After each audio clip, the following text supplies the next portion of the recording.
as it takes, apparently.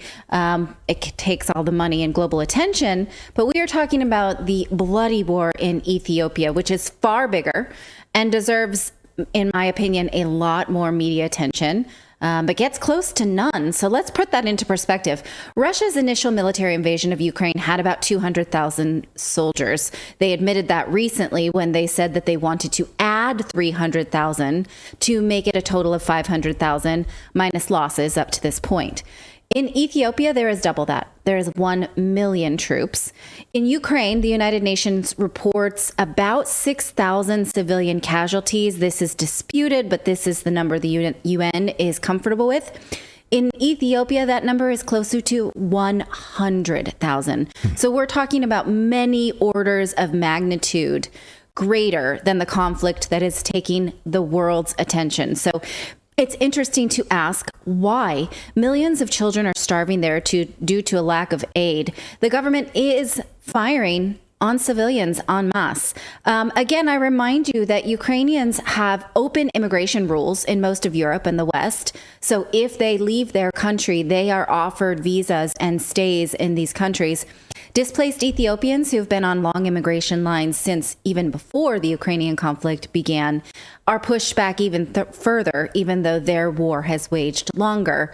I feel like it's really something to contemplate why we have Ukrainian flags wallpapering Western countries and no flags at all for Ethiopia. So here's the region we're going to talk about right now. This is where Ethiopia sits. And if you zoom in, of course, we've done videos about why this is happening before, about this conflict. I think it's long and storied. I don't want to risk oversimplifying it. What is important right now is that it is happening, and it is not a fair fight. Prime Minister Abiy Ahmed and his government are fighting against the Tigray region in the northernmost part of the state. If you look at the map here, the Tigray is... can we put that map back up? Yeah, that one is highlighted in red. So it's this northernmost part. Well, Ukraine and Russia accuse one another of firing on civilians and then go about denying it. In Ethiopia, the government is firing on civilians. In August, drone attacks hit a kindergarten, according to the New York Times. I would like to show you this tweet by, I'm not quite sure how to say this name. It's Kajetil. Tronvali. Let's take a look at his tweets and you will help me pronounce his name. He's a professor of peace and conflict studies at Oslo New University College in Norway, and he has been studying this region. He says this in a series of tweets. The world's biggest ongoing armed conflict is not Russia's attack on Ukraine, but Ethiopia and Eritrea's massive offensives on Tigray. Reliable estimates is up to 1 million troops are engaged in the war theater. Go ahead, please. The ongoing combined Eritrea-Ethiopia offensives on Tigray use World War I tactics of ordering massive human wave attacks on Tigray defense lines. The carnage is horrendous. Likely as many as 100,000 have been slaughtered over the last weeks. Ethiopia and Eritrea are continuously shelling and bombing Tigray towns, indiscriminately killing droves of civilians. The perpetuation of war crimes is standard operating procedure. Yeah, it has been. Ethiopia is simultaneously using starvation as war strategy by blocking humanitarian aid to Tigray.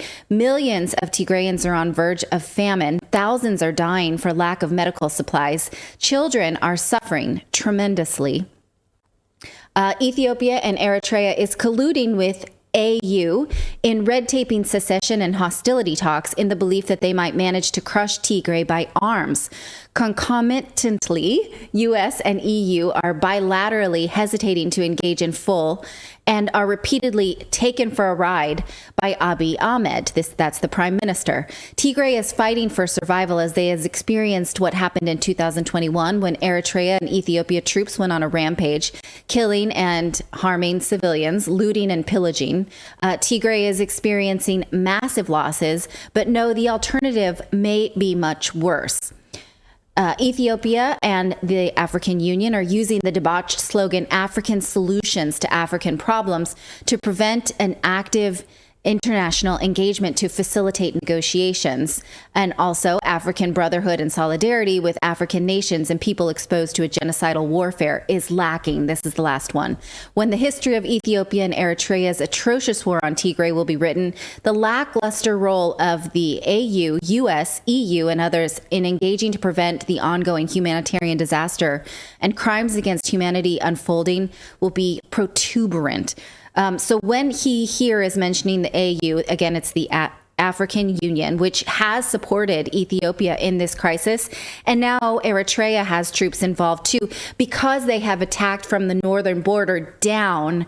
And they have sort of scooped up help as they did that through Eritrea.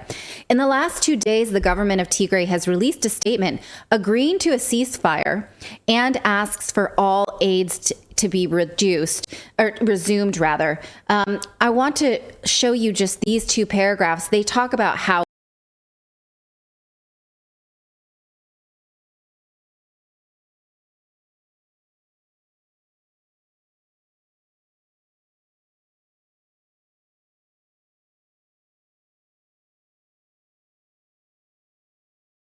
they would like to stop the massacre and, of course, the mass expulsion. They're saying we are trying to stop a genocide here. We're trying to stand for the survival of our people. But they are saying now is the beginning of the harvest. Active fighting is taking place in all of these areas and are expected to produce enough yield to feed millions. So basically, stop bombing on our crops. We are food insecure as it is.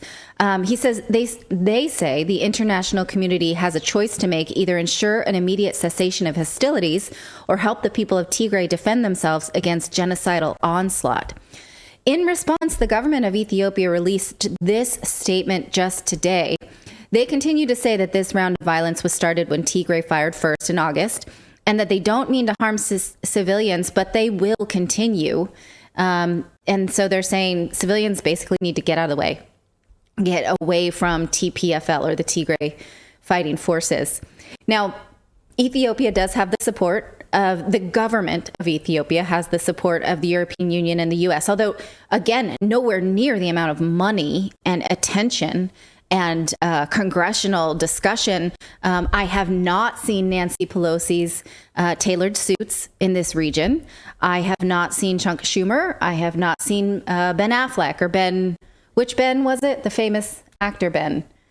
Ben Stiller? Ben Stiller. I don't know about, I know Ben Affleck actually has a lot of aid in the Congo. So maybe that wasn't fair. Sorry, Ben Affleck. But the US and the UK are actively supporting the Ethiopian government in this conflict. Last week, peace talks were scheduled, but they didn't happen due to a logistical and technical reason, which I'm not even sure what that means. So the United Nations now is calling for peace and expressing concern about this violence, although concern is not really the place to start here, I would say. Concern? No, I mean, look, there's such a long history here, as we've detailed on the show before, about the concern in the Horn of Africa for the United States. This was the central, Ethiopia is like the central tenet of the U.S. military policy in the Horn of Africa, right? By securing and using Ethiopia as a proxy state, then we get to secure oil in Africa. We get to control the Horn of Africa. We've been funneling weapons and arms to the Ethiopian military for, I don't know, decades now. And then we pretend like we don't know that we've been fomenting this famine and this catastrophe there. So when we have all of the, and we do it under the guise that this humanitarian aid that we're sending you is total garbage, because what we're doing is we're going to send you some humanitarian aid, air quotes, and then we have an oil company come in and build some infrastructure to steal your oil. We're providing some humanitarian aid. So we've absolutely created this mess. The United States has created this mess. It's written down in the CIA's handbook. You can read the documents yourself, as we featured here on the show before. This is exactly what the United States has wanted to do, which was to continue to keep this area in total control and in a cycle of poverty, because they don't care. Yes, but beyond the lack of foreign intervention from governments, I am concerned about the lack of concern from, I don't know, the internet, from people. I'm concerned about the lack of avatars that have Ethiopian flags. I'm concerned about, right, because we talked about, you saw the Western media sort of congratulate itself for being concerned about Ukraine because they look just like us, because they were white. That's what they said. That wasn't us saying that. That's literally a politician saying These were literally what people said on the news. Like, oh, I guess we care so much because they're a nice metropolitan European city and they look just like us and they are upwardly mobile, nuclear families. So I guess this is that in reverse, that we can show ourselves that we don't care if they don't look like us. And because this is so far removed of these pictures of just babies suffering, not having the vaccines they need, not having the medicine they need, having these distended stomachs, it's easy to sort of put aside, I suppose. Isn't this what Live Aid was all about, for crying out loud? I mean, we're decades from that at this point. But isn't this what, there was such attention about Africa, right, in the 1980s. There was all of this attention around Africa. And then we couldn't we're talking about this how many years later? Right. We still can't. Paul Simon goes there to try to draw attention to the plight of Africans. How many albums came out as a result of it? Live Aid, on and on and on. The attention there, you can donate now to help these people. It's amazing where you can donate to help these people while the governments are actively undermining, the entire system. So you can send money to USAID and try to get them food, and they can do 60 Minutes pieces on Plumpy Nut or whatever it was that they're giving people who are starving there. But we have the governments who are actively, literally keeping 26 million people in poverty. Ethiopia is the second most populous country in Africa, right? And had 26 million people and in it's poverty. Resource rich, even though it's cash poor. Yes, all of these things are true. Wonder why we're there. Resource rich. How many minerals come from that area? Right. Again, there's confusion, and it's not for me to say who fired first. The government continues to say that the Tigrayans fired first. We don't know that for a fact. Well, we they're do know secessionists. that They do want to not be a part of this government. Right. Yes. And so, again, this is another question for those of us in the West to say, like, do we support borders or don't we? Right? Can some people secede and some people can't? Well, then whose borders? They're also, most of Africa was created by the British Empire and Western powers, right? If you look at Africa, I believe Ethiopia was settled upon by the Dutch, the Belgians. I'm talking about the Congo. Nope, that's the Congo. Sorry. But most of Africa, there's country lines should not be drawn the way they are in Africa. They're only drawn, most of them anyway, are drawn because colonialists drew them that way. So very often, many of these countries' lines normally would be butted up against natural waterways, right? Rivers, where you would have access to fresh water and things like that. And many of these countries do not, and are drawn up in a certain way that they make no geographic sense because colonialists drew them up. The chat knew that's Italians. Thank you for that. Okay. Yes. So, I think it's important to continue to talk about this story. I have reached out to a few people for some interviews that hopefully we have for you later on this show. But it's interesting, like I said, I went to Auchan recently and they said, would you like to donate, an extra euro for your groceries for Ukraine? And I said, can I give you a few? And you give some to Yemen and you give some to Ethiopia. And of course, the clerk at the grocery store can't do that. She doesn't know what to do, right? But it's showing us that we are focused on a conflict that is less bloody and smaller because we've been sold this idea that if we don't stop it, then Russia will move into Poland next, which, how do we know that, right? But this is something that is harming millions right now, and it deserves as much, if not more, attention. Yeah, well said, well said. Let us know your thoughts on this. I saw some people joining us from Ethiopia tonight who are watching the show. So, thank you so much. Let us know your thoughts on this story in the chat. Those of you who are watching from Ethiopia tonight, thank you so much for joining us from Africa. Someone says, Jacqueline says, is New York Times a credible source, though? Did you cite a New York? I did. And even that, I meant to say, well, okay, this is what the New York Times is saying about this. It's pretty undisputed that civilians are being fired upon. But the kindergarten story, yeah, good point. Good point. Yeah, good point. All right. We've got more news to get to. We're going to talk about the Dutch schools serving bugs to our